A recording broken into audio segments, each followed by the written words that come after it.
ఏమన్నంటే bus ఇచ్చిన ఫ్రీగా అంటాడు. ఆడోళ్ళకు ఫ్రీ అన్నాడు, మగవాళ్ళకు డబుల్ టికెట్ కొట్టిండు. ఆడోళ్ళకు ఫ్రీ, మగవాళ్ళకు 10 రూపాయల టికెట్ని 20 చేసిండు. ఇక నువ్వు ఇచ్చిందేమున్నది? ఆ బస్సు ఆపులేదు, వాళ్ళ కాలు వేద్దామంటే జాగలేదు. అవి బస్సులు కమ్మి చేసిండు, మగవాళ్ళకు డబుల్ టికెట్ కొట్టిండు. మహాలక్ష్మి మాత్రం మహాలక్ష్మి ఎగబెట్టినావు, కేసీఆర్ కిట్ ఎగబెట్టినావు, 4000 పింఛన్ ఎగ్గొట్టినావు, 2500 ఎగ్గొట్టినావు, అన్ని ఎగ్గొట్టిండా లేదా? దయచేసి ఆలోచన చేయండి. నేనేమంటున్నా అంటే, మనకు అన్నం పెట్టింది కేసీఆర్, మనకు 2000 పెన్షన్ ఇచ్చినా కేసీఆర్, కళ్యాణ లక్ష్మి ఇచ్చినా కేసీఆర్, దవాఖానలో పోతే కేసీఆర్ కిట్ ఇచ్చింది కేసీఆర్, మంచి ఆసుపత్రి కట్టి పేదలకు వైద్యాన్ని అందుబాటులోకి తెచ్చింది కేసీఆర్, మంచినీళ్లు కాంగ్రెస్ వాళ్ళు ఉన్నప్పుడు ఇదే గజ్వేల్ల 3 వద్దులకు ఒక్కసారి నల్లొచ్చు. యాదుకుందా ప్రజ్ఞాపూర్లో? 3 రోజులు 4 రోజులకు ఒక్క నల్ల, బిందెలు కొట్లాడితే సొట్టలు పడుతుండే. యాదుకుందా? మర్చిపోయినట్టు అయిపోయింది. ఇప్పుడు నల్లిప్పితే ఇంట్లో నీళ్లు పడుతున్నాయి. కేసీఆర్ వచ్చినాక బిందెలు లేవు, సొట్టలు లేదు, రోడ్డు మీద పోవులు లేదు. నిన్నయాల మళ్ళా కాంగ్రెస్ వచ్చినాక మున్పట్లెక్కేస్తలేదు నల్ల. చూసుకోర్రి. కేసీఆర్ ఉన్నప్పుడేమో ఇంటెనకైతే ఉల్లిగడ్డకో అల్లంకు నీళ్లు పడుతురు. ఇప్పుడు జర మళ్ళా కాంగ్రెస్ వచ్చింది, మున్పట్టింది నీళ్ళు వస్తున్నాయా? జర కింది చేస్తలేరా? యాద్ చేసుకోండి ఒక్కసారి. ప్రతి అవ్వ పొద్దుగా లేచి బిందె నీళ్ళల్లో కేసీఆర్ ముఖం చూస్తుంది. అవునా కాదా?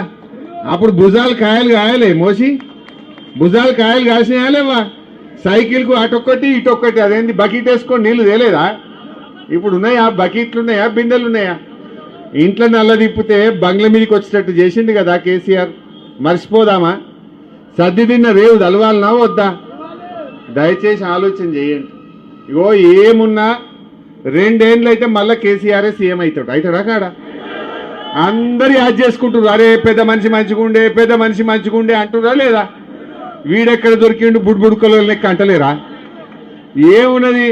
ఏమైనా 4000 పింఛన్ ఎప్పుడు ఇస్తావంటే నీ లాగులో తొండలు దొరకొడతా అంటాడు. అరే అక్క చెల్లెలకు 2500 ఎప్పుడు ఇస్తావురా భయ్ అంటే నీ పేగులు తీసుకొని మెడలేసుకొని తిరుగుతా అంటాడు. గివి తప్ప ఏమన్నా మంచిగా మాట్లాడే ముచ్చట ఉన్నదా? మొన్నేందో హార్వర్డ్ పోయి వచ్చిండట. వీణ హార్వర్డ్ పోయినా అంతరిక్షం పోయినా కుక్క తోక వంకరది. అది బూతులు తప్ప ఇంకేమన్నా వస్తాయా? కేసీఆర్ జాతిపిత ఎట్లయితాడు అంటాడు. కేసీఆర్ లేకపోతే తెలంగాణ వచ్చునా? అసలు ఈ తెలంగాణ, ఈ స్వరాష్ట్రం ఎట్లొచ్చింది? కేసీఆర్ త్యాగాలతోని ఆయన ఆమరణ నిరాహార దీక్ష పడితే మీరందరూ కూడా దీక్ష పట్టిరు కదా తెలంగాణ కోసం. మీరందరూ బయలుదేరలే రోడ్ల మీదకి. ఈ రేవంత్ రెడ్డి నన్ను ఒక్కనాడైనా జై తెలంగాణ అన్నాడా? ఈయన ముఖానికి. తెలంగాణ తెచ్చిన దాంట్లో మీరు అమరులు. కేసీఆర్ ఇంతమంది కొట్లాడి మనం తెలంగాణ తెచ్చినాం. కేసీఆర్ లేకపోతే తెలంగాణ వచ్చునా? అసలు అది వచ్చబెట్టుకే నువ్వు ఇలా కుర్చీలో కూర్చున్నావు.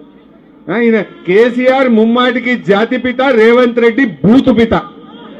వీడు బూతులు తప్ప ఏమన్నా అవనికి. అరే నువ్వు ఇప్పుడు ముఖ్యమంత్రి అంటే ఏం మాట్లాడాలి? ఇగో నేను 4000 పింఛన్ రేపటికెళ్ళి ఇస్తున్నా అని చెప్పాలి. లేకపోతే నేను మహిళలకు బాండ్ పేపర్ మీద రాసి సంతకం పెట్టి ప్రామిసరీ నోటు మీద 2500 ఇస్తా అన్నా, ఇక రేపటి నుంచి ఇస్తా అని చెప్పాలి.